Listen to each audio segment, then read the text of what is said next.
그런데 여전히 알 수 없는 것은 두 사람으로부터 그런 대접을 받고 있는 상대편 사내였다. 분명 비슷한 처지인 듯 한데도 당연하다는 듯 그런 그들의 받듦과 섬김을 받아들였다. 그럴까 하면서 한번 사양하는 법도 없이 깔아놓은 수건 위에 넙죽 앉았다. 염량이 없는 건지 둔감한 건지 모를 그 사내.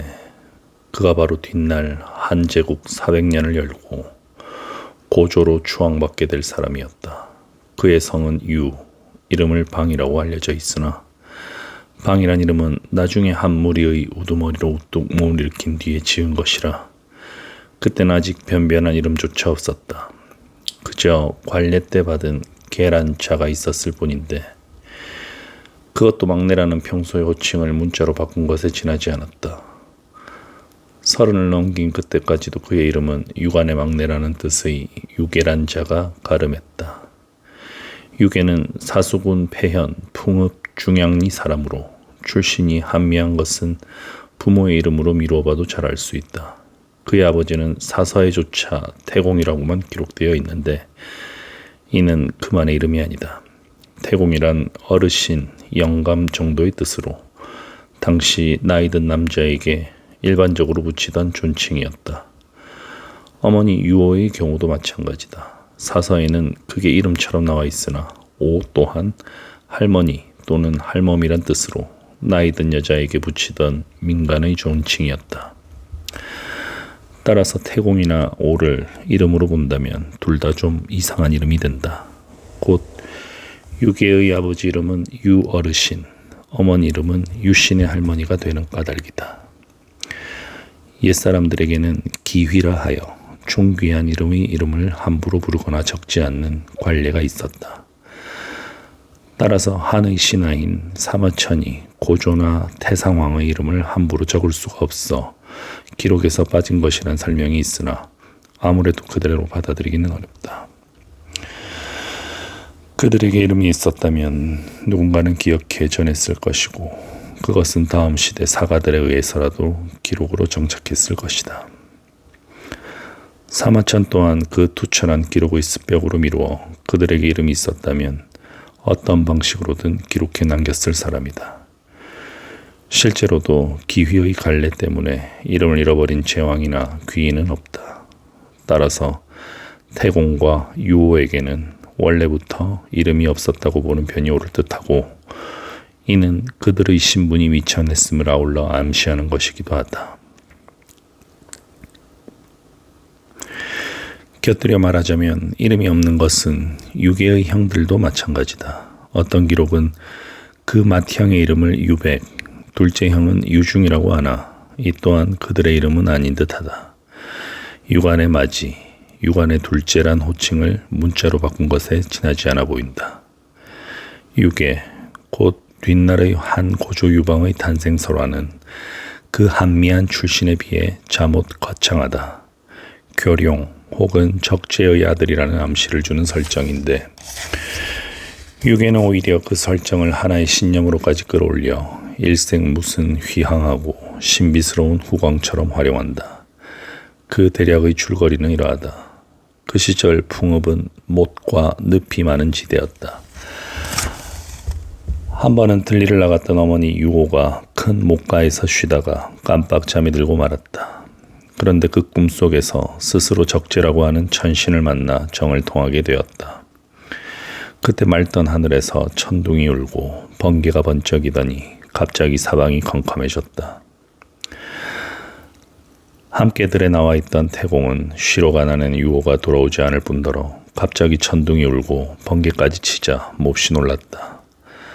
하던 일을 내버려 두고 아내에게로 달려가 보니 벌건 교룡이 아내의 몸 위에 올라가 있었다.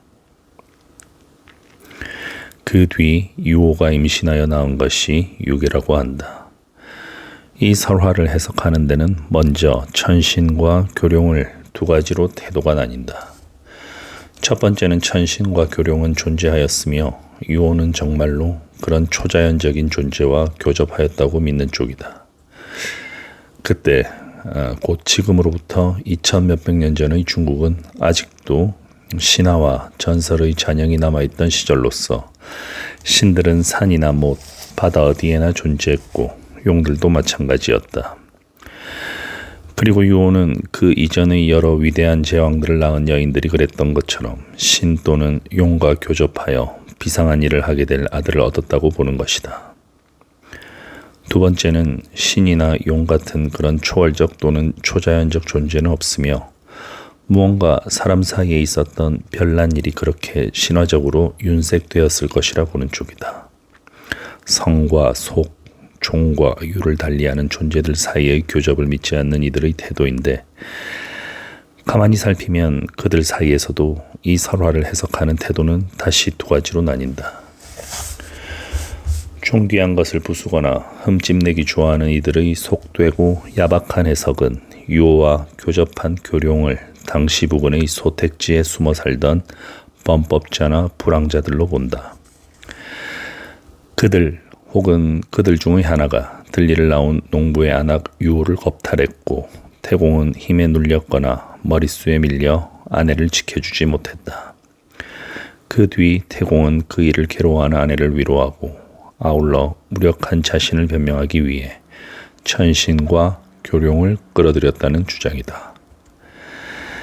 하지만 남은 기록들을 조금만 주의 깊게 훑어보면 그런 주장에서는 중국사에 대한 분별 없는 악이나 천박한 안목밖에 확인할 게 없다. 고조 유방의 부계 혈통을 그렇게 추정함으로써 중국사의 한 황금기를 연 한 제국의 위엄과 품격을 은연중에 떨어뜨리고 그 시대 사람들의 윤리의식을 터무니없이 얕봄으로써 그 역사까지 폄하하려는 의도가 엿보인다. 한마디로 대륙문화에 대한 단편적인 지식과 주관적 해석을 억지스럽게 조합한 것일 뿐이다. 왜냐하면 그 어떤 기록에도 그 불행한 사건의 후유증으로 짐작되는 구절은 눈에 띄지 않기 때문이다. 만약 그 교룡이 실제하는 인간이면 태공은 중국 사람에게 매우 모욕적인 욕설, 또아이리모즈, 우리말로 곧 오쟁이진 남편이 된다. 아무리 유교화하기 이전이고 또 성적으로 분방한 남방 지역에서의 일이라 해도 남자의 본성까지 달랐을 것 같지는 않다.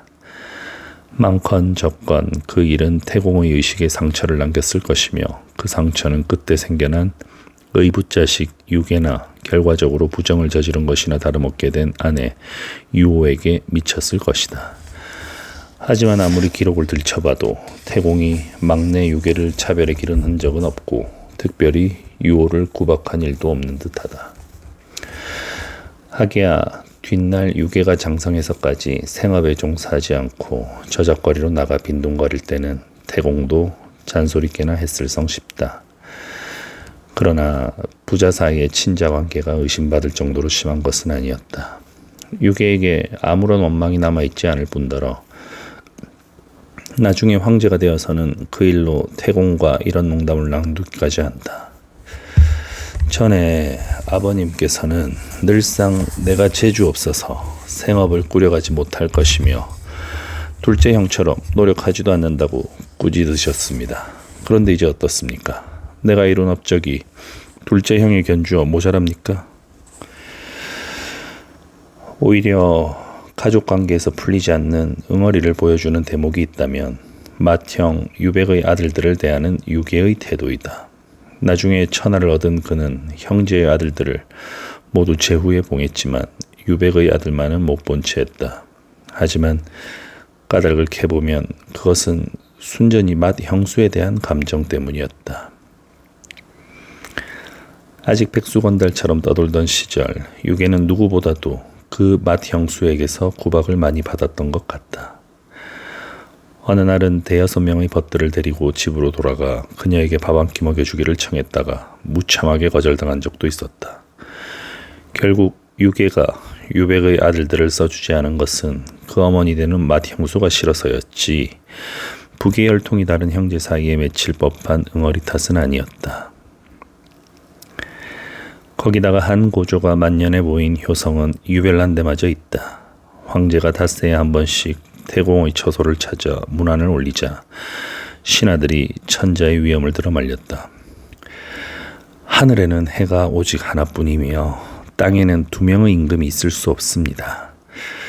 지금 폐하께서는 집안에서는 자식이 되지만 천하 모든 백성에게는 임금이 되시며, 태공께서는 사사로이는 폐하의 아버님이시지만 천하로 보면 또한 또한 폐하의 신하에 지나지 않습니다. 그런데 어찌하여 임금이 신하를 배하라고 할 수가 있습니까? 그러자 황제는 그때까지 없던 태상왕이란 칭호를 지어 태공에게 올리고 계속해서 그 처소로 문안을 다녔다. 그와 같은 한 고조와 태공 어느 쪽에서 의붓아버지와 씨다른 아들 사이의 어두운 그늘을 찾아볼 수 있는가? 따라서 유호의 몸 위에 있었던 교룡을 도둑놈이나 떠돌이 거지로 만들 때 생기는 그러한 난점 때문에 다른 해석이 생겨났다. 설정이 소박하다 못해 유치한 구석까지 있지만 이 탄생 설화 자체를 만만치 않은 정치적 야망과 배려가 깔린 상징 조작으로 보는 게 그렇다. 누군가 당시에 널리 통용되던 세계 해석 체계를 빌어 유괴의 삶에 심상치 않은 예감을 품도록 일련의 신화를 꾸며냈다는 주장이다.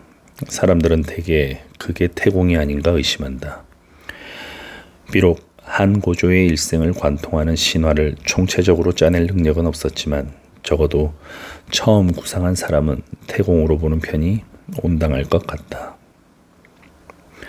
다시 말해 교룡 이야기는 늦게 본 막내 아들에게 신분 상승의 비원을 건 태공이 아들의 생김새와 특징, 신체적 특징을 살펴 치밀하게 구성한 신화의 첫머리라는 뜻이다. 유괴의 얼굴이 용을 닮았다는 것도 그렇지만 그 몸에 있었다는 검은 점의 숫자도 그렇다.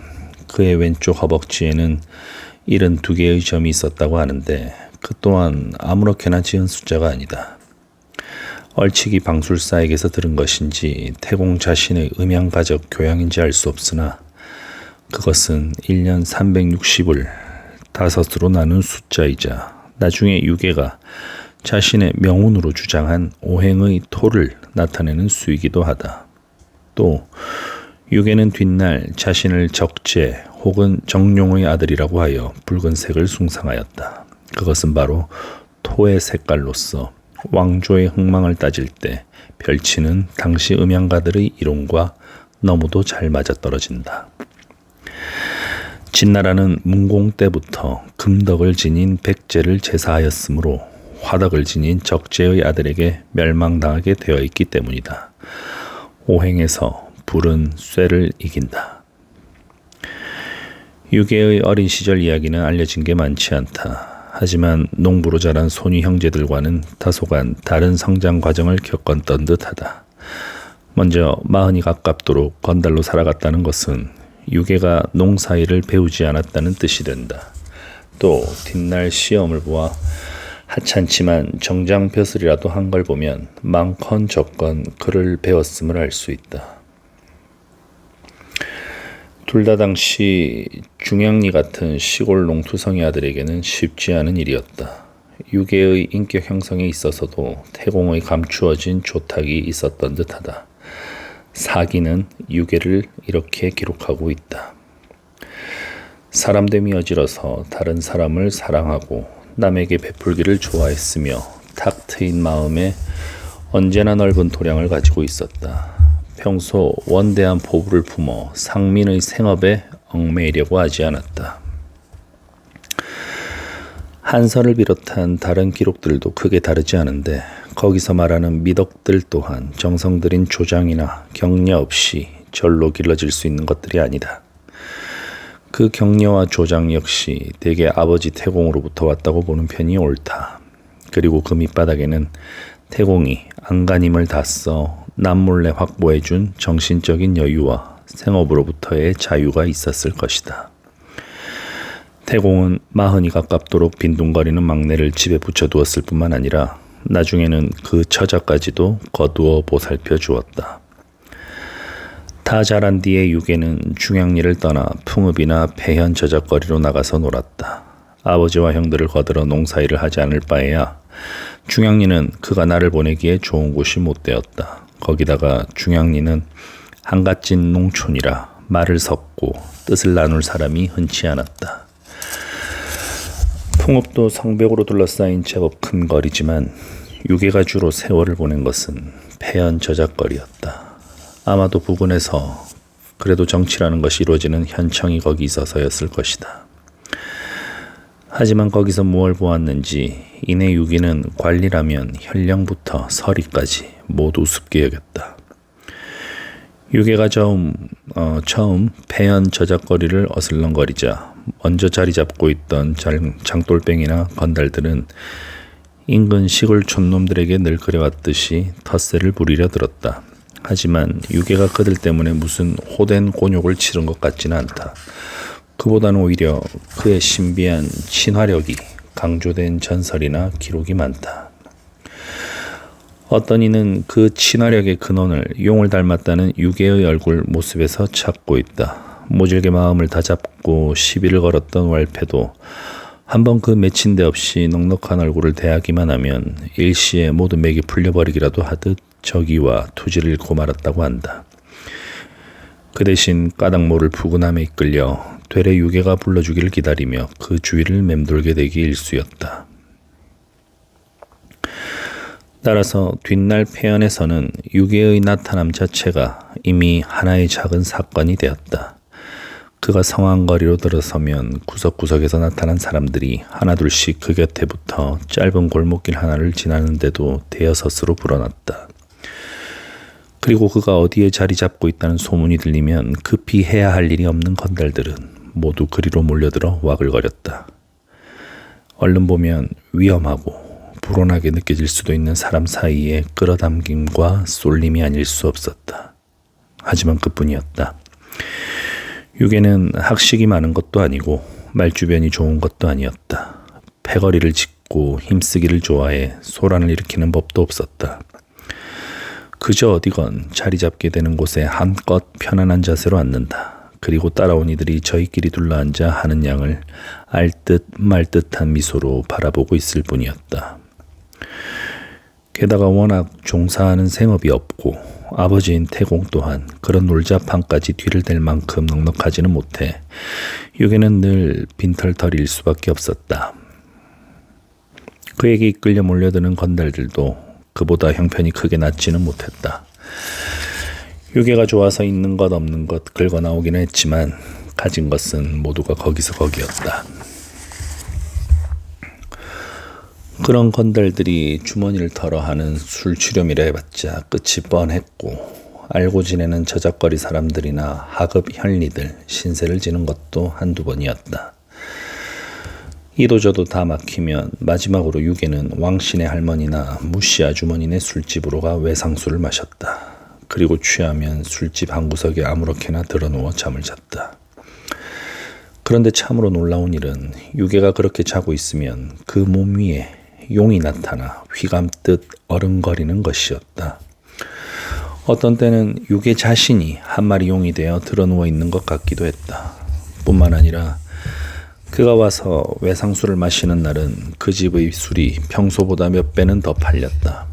따라서 그런 일들을 신기하게 여긴 그 둘 술집에서는 연말이 되면 외상장부를 찢어버리고 밀린 술값을 받지 않았다. 유괴가 태평스럽게 바위에 걸터 앉아 쉬고 있는 동안에도 나머지 두 사람은 부지런히 돌 깨는 일을 했다. 마치 유괴의 목까지 해놓겠다는 듯 열심이었다. 그런데 잠시 자리를 비웠던 진나라 병사가 돌아오면서 일이 터졌다. 뭔가 거기 앉아있는 벗겨놓은 삼대같이 희멀쑥한 놈은 일꾼들을 몰아대고 다잡는 게 제1인 그 병사는 바위 위에 태연히 걸터 앉아 쉬고 있는 유괴를 보자 눈에 쌍침지를 켰다. 채찍으로 써오던 밧줄을 단단히 감아주며 유괴에게로 달려왔다. 여느 일꾼이라면 사납기로 이름난 진나라 병사가 그것도 표독스럽고 잔인하기까지 한 노역장 감시병이 성난 얼굴로 달려오는데 겁부터 먹었을 것이다. 유괴에게도 어쩌면 고약하게 되었다는 느낌 정도는 있었을 것이다. 하지만 그의 반응은 답답할 만큼 느렸다. 얼른 바위에서 내려와 일하는 척이라도 했으면 좋으련만 그렇지를 못하고 여전히 바위에 앉은 채 야릇한 웃음만 흘리고 있었다. 그래도 저 초나라 원숭이 놈이, 성마른 진나라 병사가 더는 참지 못하고 채찍부터 날렸다. 그때 정을 들고 있던 사내가 갑자기 손을 뻗어 날아오는 채찍을 잡았다.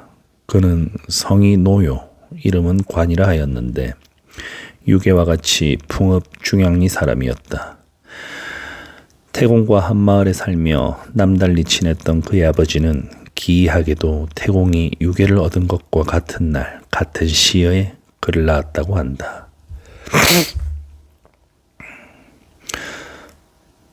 마을 사람들이 모두 그 일을 신기하게 여기며 술과 양고기를 가지고 와서 두 집의 경사를 축하해 주었다. 노관은 유계와 함께 자라며 글도 같이 배우고 놀기도 함께 했다. 하지만 동갑내기인데도 어렸을 때부터 벌써 유계를 형이나 손 윗사람 떠받들듯 하는 게 이미 여느 동무 사이는 아니었다. 태사공의 비유처럼 파리가 준마의 꼬리에 붙어 천리를 가듯이 유계란 사내를 따라 천하를 휩쓸고 왕후가 되어 후세에까지 이름을 떨치게 될 운명을 그때 그는 이미 예감했던 것일까. 나중에 다 자란 유계가 중양리를 벗어나자 노관도 그를 따라 나섰다. 함께 가까운 풍읍을 어슬렁거리다가 다시 폐연성 안으로 옮겨가 그 저작거리를 헤맸다. 왕신의 할머니나 무씨 아주머니 술집에 들러 외상술을 얻어 마실 때도 유계와 함께했다. 하지만 유계와 함께하는 노관의 태도는 벗으로서의 동행이라기보다는 졸개로서의 수행이나 호위에 가까웠다. 언제나 유계로부터 한 발자국쯤 떨어져서 걸으며 때맞춰 시중을 들었고 사방을 살펴 가릴 것을 가리고 피해야 할 것을 피했다. 그러다가 굳은 일이나 위태로운 때를 만나면 스스로 유계를 대신해 나서기도 했다. 어떻게 보면 유계의 신화나 중양리나 풍읍뿐만 아니라 폐연성 안에까지 두루 알려지게 된 것도 많은 부분 노관의 과장과 전파에 힘입은 것이라 할 수 있다. 유계의 얼굴이 용을 닮았다고 하지만 누가 용을 보았는가? 그래서 얼른 받아들이려 하지 않는 사람이 있으면 그는 서슴없이 유계를 가리키며 말했다. 자세히 들여다보라. 저 얼굴이 바로 용의 얼굴이다. 유계가 용을 닮은 것이 아니라 용이란 모름지기 유계와 같이 생겨야 한다는 말 같았다. 유계의 왼쪽 허벅지에 나 있다는 72개의 점도 그렇다. 어떤 것까지 점으로 치느냐에 따라 그 수는 이름보다 많기도 하고 적기도 했다. 여름날 유계가 겉옷을 걷어붙이고 앉으면 할 일 없는 건달들이 그 곁에부터 헤아려 보지만 그 숫자를 정확히 알 수가 없었다. 그때 노관이 한마디로 잘라 말했다. 72개다. 1년 360일을 5으로 나누어 얻은 바로 그 수다. 유계가 잠잘 때 어른거린다는 용의 이야기도 노관의 윤색일 가능성이 크다. 유계의 특이한 용모와 술 취해 잠들었을 때의 별난 몸짓이 어우러져 우연히 만들어낸 순간적인 인상을 노관이 과장하여 퍼뜨린 것은 아닌지. 왕신의 할머니나 무씨 아주머니는 오히려 그런 노관에게 넘어가 자신들은 믿지도 않는 소문을 더욱 그럴싸하게 윤색한 것은 아닌지. 유계가 외상술을 먹는 날은 술집의 매상이 평소보다 몇 배나 올랐다는 말이 나게 한 것도 노관의 솜씨였을 것이다.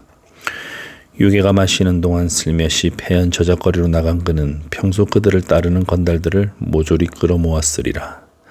그리고 그들을 몰고 와서 퍼마시게 함으로써 유계의 외상술 때문에 나빠진 왕신의 할머니나 무씨 아주머니의 기분을 풀어주었음에 틀림이 없다. 언젠가 한 번은 유계가 무언가 죄를 저질러 숲속에 숨은 적이 있었다. 그때 이미 유계는 폐현, 유협세계의 우두머리처럼 되어 따르는 젊은이들이 많았다. 하지만 고생스러운 도망길이어서인지 아무도 함께 가주지 않았다. 오직 노관만이 그를 따라가 죄가 풀릴 때까지 정성을 다해 섬기고 보살폈다. 이번에도 마찬가지였다. 유계에게는 싫어도 함양으로 부역을 나와야 할 까닭이 있었지만 노관은 순전히 유계를 따라 나섰다. 전처럼 그를 보살피고 지켜주기 위함이었다. 유계가 함양으로 부역을 나오게 된 경위는 이랬다.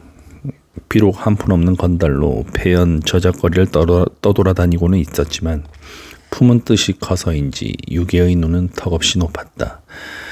현청에서 일하는 구시라치들이나 아전바치들 뿐만 아니라 진조정에서 내려보낸 현령까지도 우습게 여겼다. 하지만 무엇 때문인지 시간이 나면 관할을 어슬렁거리며 그래도 배짱이 맞는 이들과 어울리기를 좋아했다. 현령은 그런 유괴를 싫어했지만 관원들 중에는 폐연 저작거리의 건달들 못지않게 그를 좋아하는 사람도 많았다.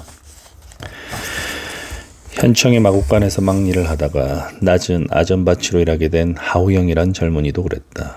뒷날 한 제국에서 여음 후회까지 오를 운명이 어떤 예감으로 작용한 것인지 그 또한 유괴라면 하던 일을 제쳐놓고 달려올 만큼 우르르며 따랐다.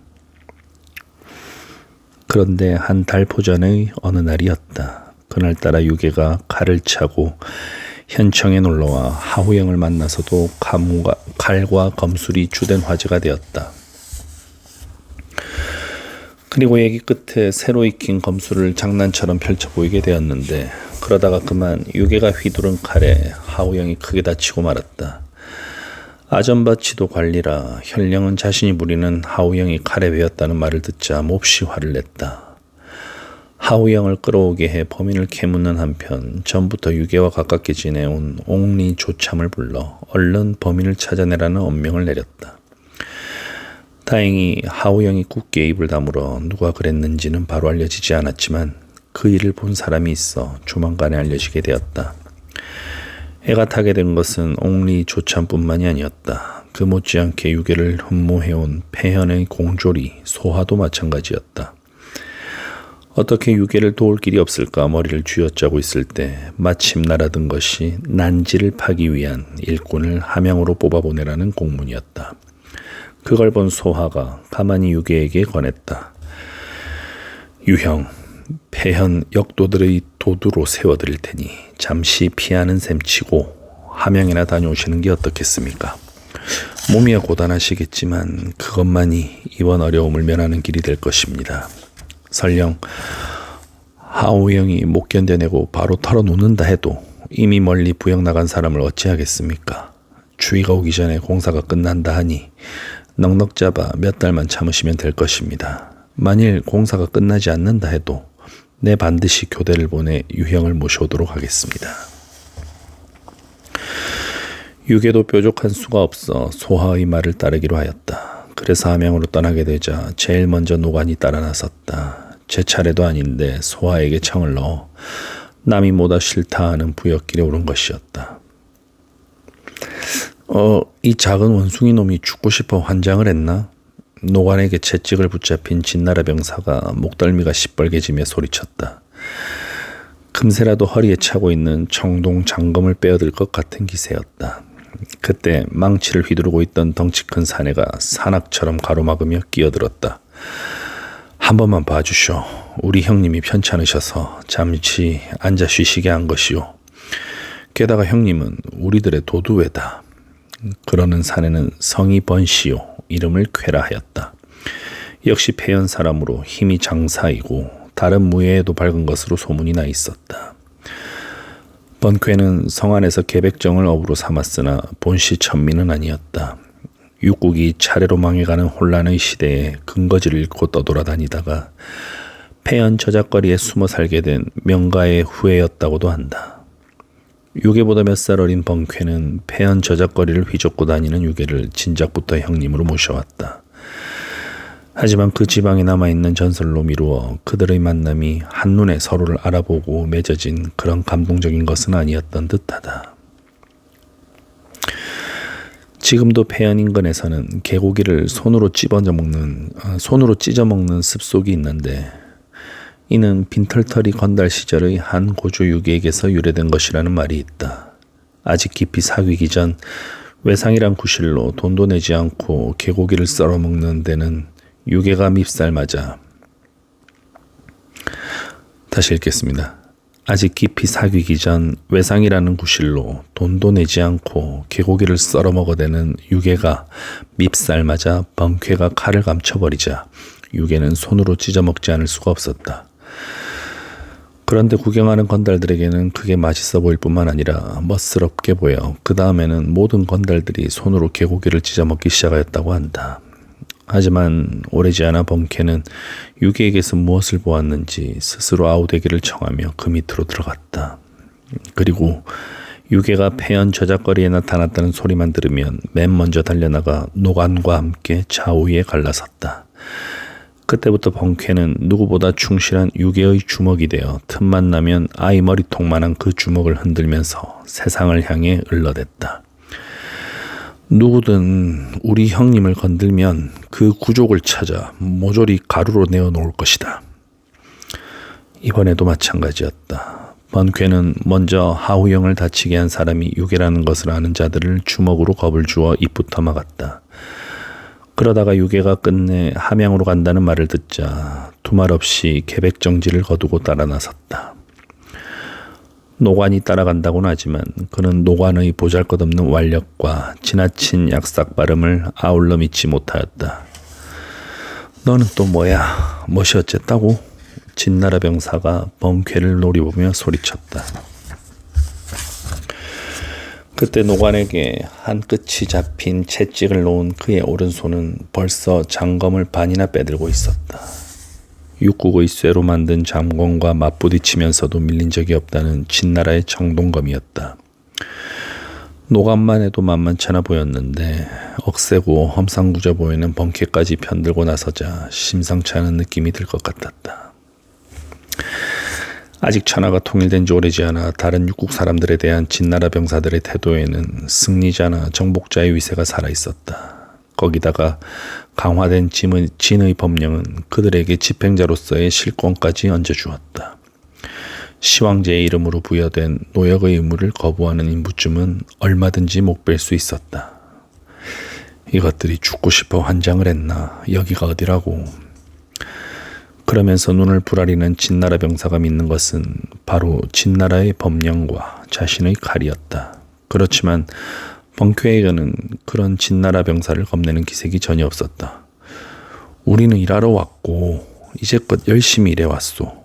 형님이 편찮으셔서 못하는 만큼 우리가 더 일하면 될 거 아니오.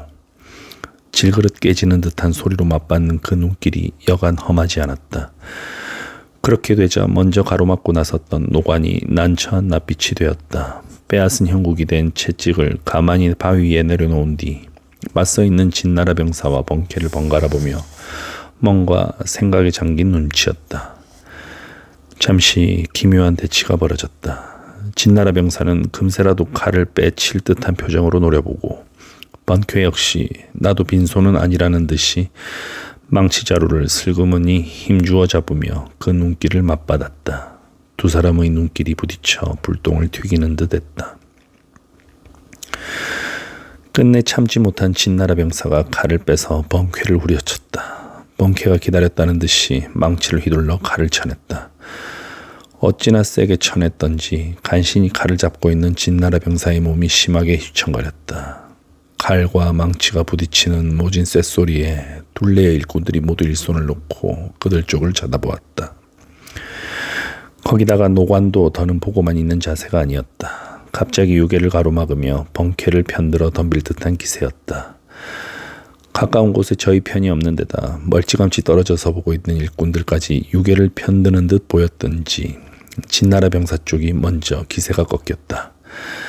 뺐던 칼을 도로 칼집에 꽂아 넣으면서 이를 악물었다. 좋다. 너희들이 이젠 때를 지어 우리 진나라와 황제 폐하께 맞서려 드는구나. 내 반드시 장군께 아뢰어 너희 새 놈을 한 구덩이에 산채로 묻어주겠다. 말은 그래도 뭔가 감당 못할 기세에 밀려 물러나는 것임에 틀림이 없었다. 그때 얼른 정신을 차린 노관이 평소의 약삭 발음을 되찾았다. 가만히 그 병사의 옷깃을 잡으며 은근한 목소리로 말했다. 왜 이러십니까 나으리. 저희가 어찌 감히 나라에 맞서겠습니까. 불찰이 있었더라도 너그럽게 봐주십시오. 그러면서 한 손으로는 품 안에서 꺼낸 작은 은덩이를 병사에게 쥐어주었다. 하지만 그 병사는 성난 표정을 풀지 않았다. 차갑게 노관의 손을 뿌리치고 자리를 뜨려 했다. 그때까지도 바위 위에 느긋이 앉아있던 유괴가 그리 높지 않은 목소리로 그 병사를 불렀다. 이보시오. 성난 눈길로 돌아보던 병사가 그런 유괴에게서 무엇을 보았는지 갑자기 굳은 듯 멈추어 섰다. 유괴가 천천히 몸을 일으키며 그런 진나라 병사에게 타이르듯이 말했다. 고향 동무들과 멀리서 부역을 나오기는 했소만 몸에 익지 않은 일이라 어찌 해볼 수가 없구려. 그래도 이 동무들이 힘을 다해 나란 일을 크게 그르치진 않았을 것이오. 너무 성내지 마시오. 그러고는 품속에서 뭔가를 꺼내 번쾌에게 내밀었다. 이걸 저 사람에게 전해주게. 이번에 떠나올 때 소아가 준 것이네. 아니 형님, 이걸 모두. 타고난 무골이긴 하지만 그 몇 년 저작거리에서 계백적 노릇을 하는 동안에 샘에도 밝아진 번쾌가 주저하면서 물었다. 폐연을 떠나올 때 유괴와 알고 지내던 다른 현리들은 전별금으로 300전을 주었으나 소하만은 500전을 내놓았다. 유괴는 그걸 따로 싸서 품에 넣어 다니고 있었던 모양인데 이제 그 적지 않은 돈을 선뜻 내놓은 것이었다. 소아가 이럴 때 쓰라고 준 것이다. 어서 주어라. 그 말에 번쾌가 마지못해 전대를 그 병사에게 내밀었다. 그런데 알 수 없는 일은 그 병사에게 일어난 갑작스러운 변화였다. 사람이 달라진 것처럼이나 선선히 번쾌가 내미는 것을 받은 뒤 공손히 유괴를 올려보았다. 돈이면 귀신도 부린다 했던가. 얼른 보기에는 뇌물의 힘 같았다. 하지만 아니었다.